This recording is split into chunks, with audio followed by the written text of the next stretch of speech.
तत्व की दिव्य कृपा हो गई। जगत गुरु से मुलाकात हो गई। राधा शक्ति ही जीवन का आधार हो गई। प्रेम की अनंत बहार हो गई। और ऐसे में माताजी सौभाग्य कुंवरी राणावत द्वारा रचित दो भाव काव्य मिल गए। मानो जीवन की दिशा बदल गई। माँ मीरा को जाना इनकी लेखनी से। मीरा चरित्र जीने का सौभाग्य सखियों संग मिला। सखा का गिरधर रंग मिला। और यहाँ नहीं रुकी कृपा। इन्हीं माँ के द्वारा लिखित पुस्तक सखियों के शाम का सखियों संग स्वाध्याय किया। आहा क्या हुई हृदय दशा, नहीं की जा सकती बयां। और यही स्वाध्याय अब गुरु इच्छा से आप सभी से साझा किया।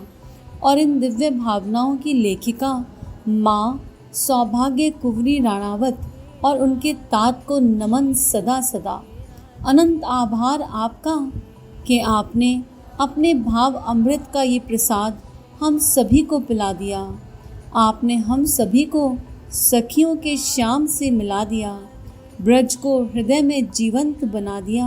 आपको सदा सदा आभार हम सभी का हृदय करता और प्रेम से आपके आशीर्वाद को गुरु इच्छा से ग्रहण करते हुए राधे राधे करता। आपको प्रणाम माँ सदा सदा सदा सदा सदा सदा।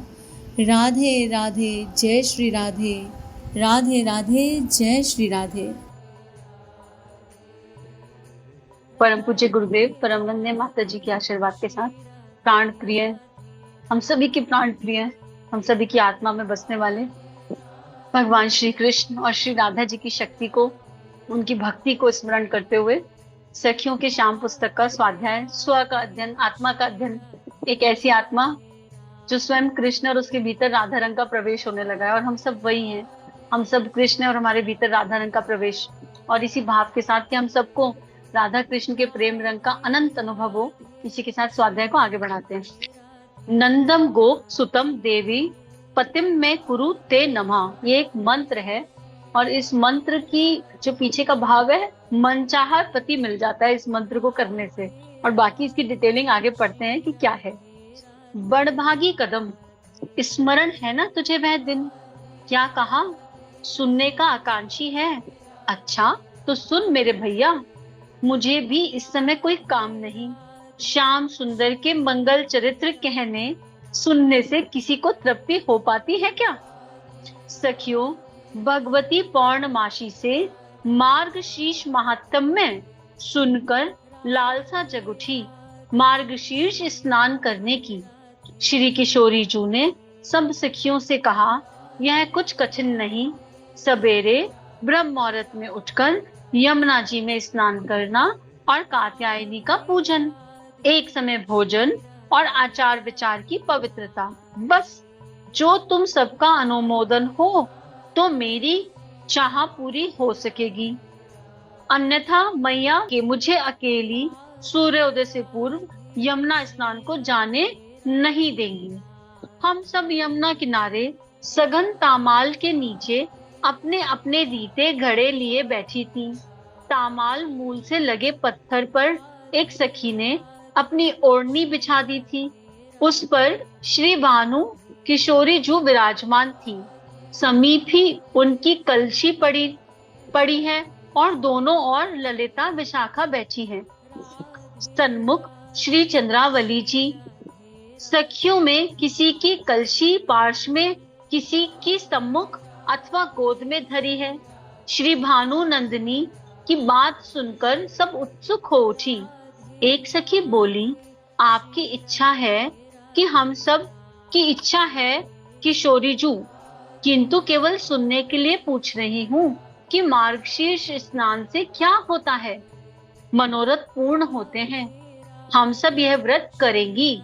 मतलब जो सखी की इच्छा है वो बाकी सारी सखियों की भी इच्छा है। तो सखी ने कहा है ये व्रत करने के लिए, तो बाकी भी करने को तैयार हैं। अच्छा सखियों, सूर्योदय से दो घड़ी पूर्व ही पूजन सामग्री लेकर घाट पर आ जाना। कल प्रतिपदा है, कल से ही व्रत आरंभ होगा। तुम सबने स्वीकार कर मुझ पर बड़ी कृपा की। श्री किशोरी जू ने कहा, यह क्या कहती हैं आप? कृपा तो आपने हम पर की, हम तो मूढ़ अज्ञ हैं, किसी और को पथ ना पाकर अंधेरे में भटक रही थी। आपने उस अंधकार में आशा की किरण सुझाई। कई सखियां एक साथ बोली। सूर्य उदय से पूर्व ही उठकर हमने एक दूसरी को पुकार कर साथ ले लिया। आगे नंदेश्वर पुर के घाट पर इकट्ठी हो गई। सब ऊंचे स्वर से श्याम गुणावली का गान करते हुए वस्त्र उतारकर यमुना जी में स्नान करने लगी।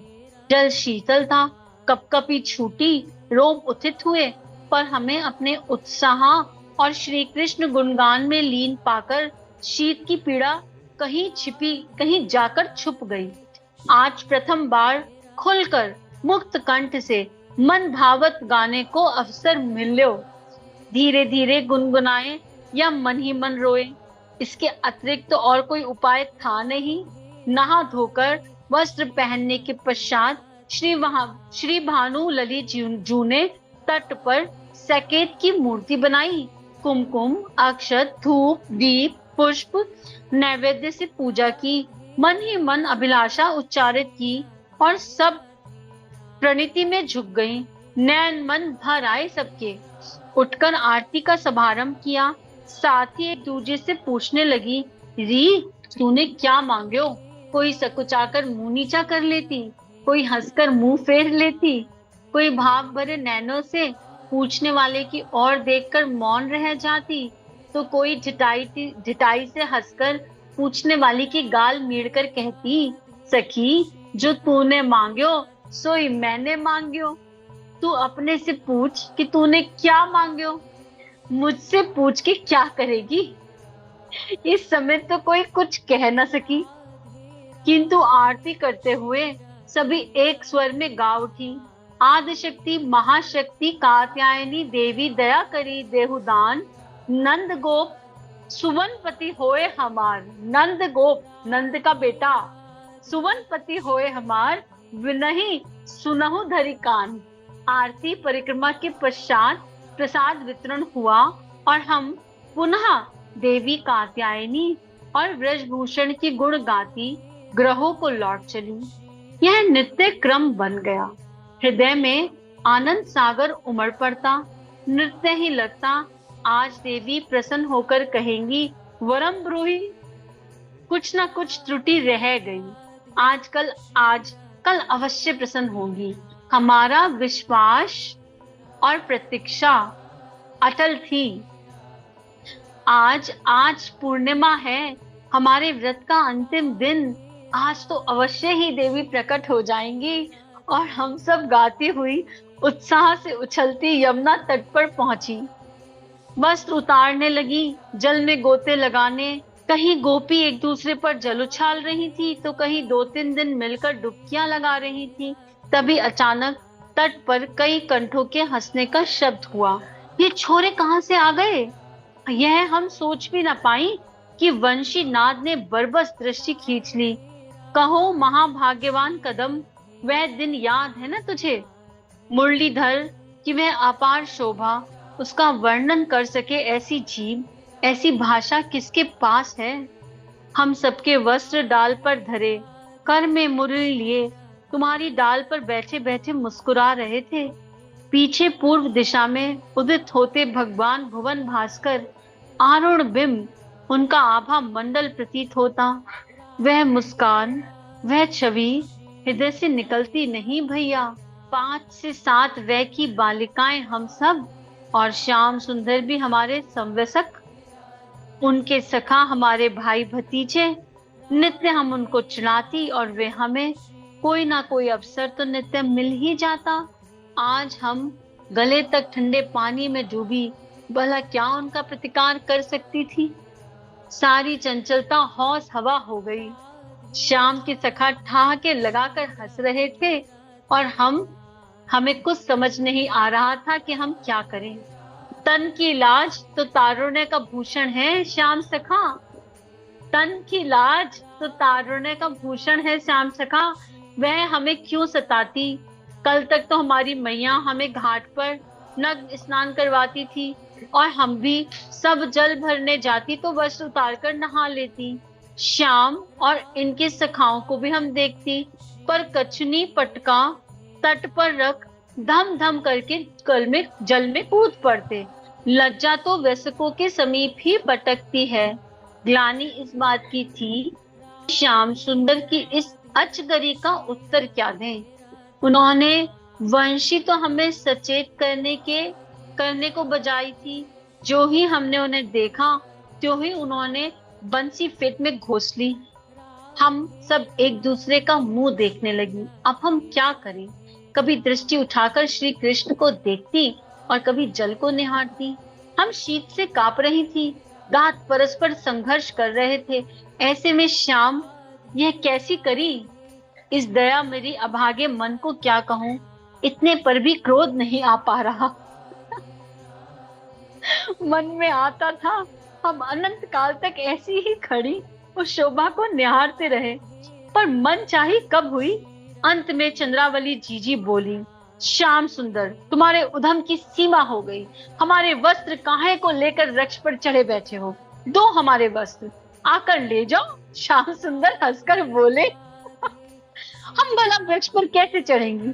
जहां हमने रखे थे वहीं रख दो, अन्यथा हम तुम्हारे बाबा को कह देंगे। जा सखी, जाकर कह दे अभी, मैंने तुझे कब मना किया। देखो श्याम सुंदर, हमको ऐसा विनोद नहीं सुहाता। हमारे वस्त्र दे दो और अपने गैल ले लो। विनोद मैं कभी कर ही नहीं, मैं विनोद में नहीं कर रहा सखी। तुम ठंड से कांप रही हो, ऐसे में भी मैं भला विनोद करूंगा क्या? बताओ, आओ अपने अपने वस्त्र ले लो। श्याम सुंदर, तुम व्रज राजकुमार हो, ऐसा उपहास तुम्हें शोभा देता है क्या? हमारे वस्त्र लौटा दो। विशाखा जीजी बोली, मैं कह चुका हूँ सखी, उपहास विनोद कुछ नहीं कर रहा। तुम चाहो तो एक साथ आकर ले जाओ, चाहो तो एक एक कर आओ, आकर ले जाओ। मैं वस्त्र ऊपर से डाल दूंगा। ऐसा हाथ क्यों करते हो मोहन? हम शीत में ठुठर रही हैं। तुम तो धर्म का मर्म जानते हो। धर्म की रक्षा और दुष्ट दलन के लिए तुम अवतरे हो। ये कौन सा धर्म है? हम अबलाओं को सता रहे हो। ललिता जी बोली, सखी, यदि तुम मुझे धर्म का रक्षक मानती हो तो फिर मेरा कहा मानो और बाहर निकल जाओ। तुमने जिस उद्देश्य से व्रत किया वह इस नग्न स्नान से नष्ट हो जाएगा। अब तत्व आया, वह इस नग्न स्नान से नष्ट हो जाएगा। यह तो बुरा हुआ। अब तक तो हम श्याम से हारने की शंका से उत्तर प्रत्युत्तर कर रही थी और हठ पूर्वक जल में खड़ी थी। अब तो ये कह रहे हैं कि व्रत ही नष्ट हो जाएगा। ऐसे एक क्षण में हम दीन हो गई, आंखों में जल भर आया। अब तो स्वामी ने जो कुछ करे तो हो। सबने आशापूर्ण नेत्रों से उनकी ओर देखा। श्याम सुंदर, हम क्या कहें? हम तुम्हारी दासी हैं, तुम्हारे अतिरिक्त हमारी गति नहीं। तुम जो कहो सो सिर धारे। निमित मुख भरती कंठ श्री भानुजी कुमारी बोली, श्रीजू, नग्न स्नान से वरुण देवता का अपमान हुआ। तुम सबने महीने भर तक यह अपराध किया। यदि तुम अपने को मेरी दासी मानती हो तो बाहर आकर दोनों हाथ जोड़कर वरुण देव को प्रणाम करो, जिससे अपराध का मार्जन हो जाए। कदम कितना सदय है नंद सुवन। हम तक तो अब तक इनके इस कार्य को उधम ही समझ रहे थे। अब समझ में आया ये तो हमारे खंडित होते व्रत की रक्षा करने आए हैं। हम सब अपराध बोध से दब गए, मुख नीचे किए बाहर आई। श्याम की दया का स्मरण से मन गदगद हुआ जा रहा था। हाँ, अब प्रणाम करो और मन ही मन अपराध की क्षमा मांगो। एक साथ सहस्त्र हाथ जुड़ गए, मस्तक झुक गए, आर्त हृदय से पुकार उठे, हे देव, हमारे अपराध क्षमा करो। हे देव, हमारे अपराध क्षमा करो। हे देव, हमारे अपराध क्षमा करो। कदम, तुम देख तो रहे थे, आरंभ में उनके सब सखा भी यही समझे थे कि हम इन छोरियों को छकाने छिड़ाने आए। पर वरुण के अपराध की बात सुनकर वे भी हंसना भूल आपस में कहने लगे, कन्हई कितना सदय है, इनका व्रत बचा लिया। जैसे ही हमने प्रणाम किया, सबके वस्त्र अपने आप कंधों पर आ गिरे। अब घर जाओ, खड़ी क्यों हूँ? हमें वस्त्र पहने देख, खड़ी देख। वे वृक्ष से कूदते हुए बोले, क्या कहें, पैर उठते ही नहीं, हृदय भर आया, हम जहां की तहां खड़ी रहीं। अरे जाओ ना, घर नहीं जाना, जाकर बाबा से कह देना मैंने तुम्हारे वस्त्र चुरा लिए। वे हंसते हुए हमारे सम्मुख आकर खड़े हो गए, हमारे मस्तक झुक गए, नेत्रों से निकली बूंदें धरा को सिक्त करने लगी। तुम्हारा मनोरथ जानता हूं मैं। उनका गंभीर स्वर सुन चकित हो हम उन्हें निहारने लगे। आज तक कभी कोई बात उन्होंने गंभीरता से कही हो स्मरण नहीं आती। आज तक का स्वर अभूतपूर्व था। आज का स्वर अभूतपूर्व था, धीर गंभीर, पर धीमे स्वर में वे कहते गए, आगाधी शरद रात्रियों में हम सब साथ ही वन विहार करेंगे, साथ ही नाचेंगे, गाएंगे और खेलेंगे। अब घर जाओ। वे सखाओं की ओर लौट पड़े। हमारे मन का हाल क्या पूछो। अंधे को जैसे आंख मिली, घाम में तपते वट छाया सुलभ हुई। जाते हुए श्याम सुंदर को देखती रही। जब वे आंखों की ओट हुए तो किसी सखी ने गीत गाना आरंभ किया।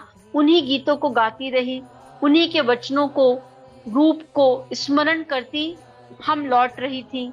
कदम, तुम तो उनकी बात के साक्षी हो ना। कब आएगा शरद, कब होगी वे धन्य घड़ी? मेरे सघन घुंघराले बाल वाले नुपुर मंगवाए हैं। मैंने सघन घुंघरुओं वाले नुपुर मंगवाए हैं। कैसा होगा वह समारोह, शत शत तारिकाओं के मध्य मानो उड़ूपति। हाल तो बसंत है, बहुत दूर है शरद। भगवान भुवन दीप, कृपा करके शीघ्रता करो ना। वह आनंद कैसे संभाला जाएगा? मुझे जिसकी कल्पना ही विहल कर देती है, उनके कर कर में दिए के नृत्य लिए प्रस्तुत हो जाऊंगी मैं।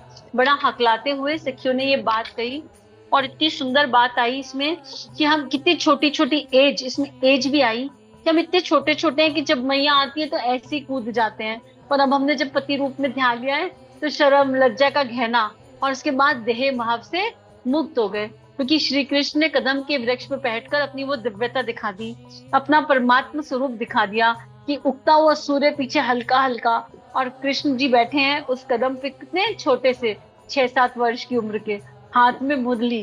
क्या ही दिव्य वो दृश्य है। और उसमें तो स्वयं नारायण दिख गए जिनकी अभी तक बातें ही सुनी है, तो देह भाव भूल गई।